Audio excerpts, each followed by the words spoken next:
दोस्तों, क्या पुराण केवल कहानियां हैं या वो एक ऐसा नक्शा है जो हमें उन जगहों तक ले जा सकता है जो आज भी इंसान की समझ से परे हैं? आज हम चलेंगे भारत की उन 10 जगहों पर जिनका जिक्र हजारों साल पुराने ग्रंथों में है और जिनके रहस्य आज भी विज्ञान को चुनौती देते हैं। लेकिन आगे बढ़ने से पहले यह विनती है कि अगर वीडियो पसंद आए तो एक लाइक और अपना बहुमूल्य सब्सक्राइब का दान करके ही जाएं। ज्ञानगंज, हिमालय का अदृश्य शहर। हिमालय की दुर्गम पहाड़ियों में तिब्बत और भारत के बीच एक ऐसी जगह मानी जाती है जिसे सिद्धाश्रम या शंभाला कहते हैं। पुराणों और बौद्ध ग्रंथों के अनुसार यह अमर तपस्वियों का घर है। कहा जाता है कि यहाँ मृत्यु नहीं है और न ही समय का कोई असर होता है। सैटेलाइट भी इस जगह को नहीं देख पाते। कहते हैं यहाँ सिर्फ वही पहुंच सकता है जिसकी आत्मा शुद्ध हो और जिसे खुद सिद्ध पुरुष बुलाए। निधिवन, वृंदावन, भगवान कृष्ण की लीला स्थली। स्कंद पुराण और स्थानीय मान्यताओं के अनुसार आज भी हर रात यहाँ भगवान कृष्ण गोपियों के साथ रास लीला करने आते हैं। यहाँ के पेड़ रात होते ही गोपियां बन जाते हैं।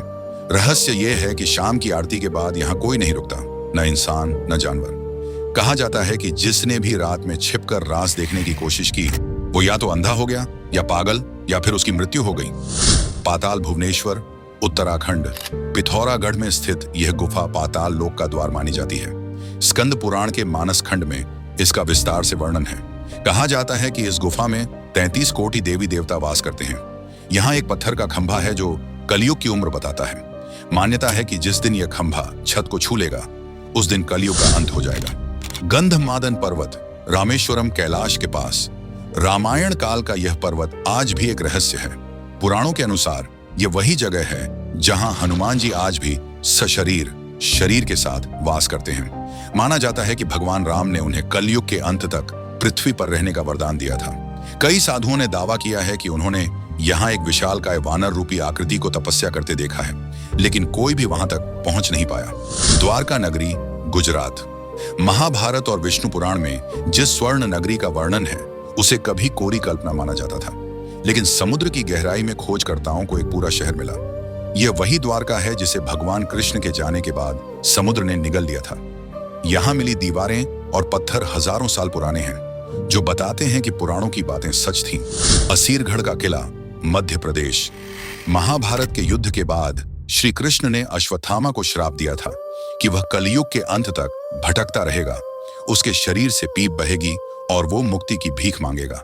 स्थानीय लोगों का मानना है कि बुरहानपुर के पास असीरगढ़ के किले के शिव मंदिर में आज भी अश्वत्थामा हर सुबह सबसे पहले पूजा करने आते हैं।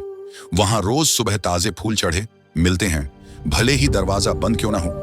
कैलाश पर्वत, तिब्बत। शिव पुराण के अनुसार यह भगवान शिव का निवास स्थान और ब्रह्मांड का केंद्र है। दुनिया की सबसे ऊंची चोटियों जैसे एवरेस्ट को फतह कर लिया गया, लेकिन आज तक कोई कैलाश के शिखर पर नहीं पहुंच पाया। जिसने भी कोशिश की या तो वो दिशा भ्रमित हो गया या उसके नाखून और बाल तेजी से बढ़ने लगे। समय का तेज चलना। यह पर्वत आज भी अजेय है। राक्षस ताल, कैलाश के पास ही स्थित है राक्षस ताल। पुराणों के अनुसार यह वह जगह है जहां रावण ने शिव को प्रसन्न करने के लिए तपस्या की थी। जहां मानसरोवर का पानी मीठा और शांत है, वहीं इसका पानी खारा और अशांत है। यहाँ कोई जलीय जीव नहीं है, इसे अशुभ माना जाता है और यहाँ का सन्नाटा किसी के भी रोंगटे खड़े कर सकता है। मायोंग, असम। महाभारत काल में घटोत्कच का संबंध असम प्राचीन प्रागज्योतिषपुर से था। मायोंग को काले जादू की राजधानी कहा जाता है। किंवदंतियों के अनुसार यहाँ के तांत्रिक मंत्रों से लोगों को जानवर बना देते थे या हवा में गायब कर देते थे। आज भी यहाँ के पुराने मंत्र और जादू टोने की किताबें पुरातत्व विभाग के लिए एक पहेली बनी हुई हैं। राम सेतु, तमिलनाडु रामायण में वर्णित वह पुल जो वानर सेना ने भारत से लंका जाने के लिए बनाया था। वाल्मीकि रामायण में इसका सटीक वर्णन है। नासा की सैटेलाइट तस्वीरों में भारत और श्रीलंका के बीच पत्थरों की एक चेन दिखाई देती है।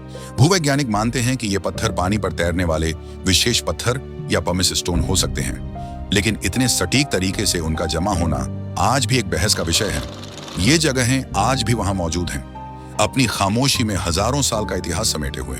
विज्ञान अपनी जगह है और आस्था अपनी जगह, लेकिन इन जगहों का वजूद हमें यह सोचने पर मजबूर कर देता है कि शायद हमारा अतीत हमारी सोच से कहीं ज्यादा उन्नत और रहस्यमय था।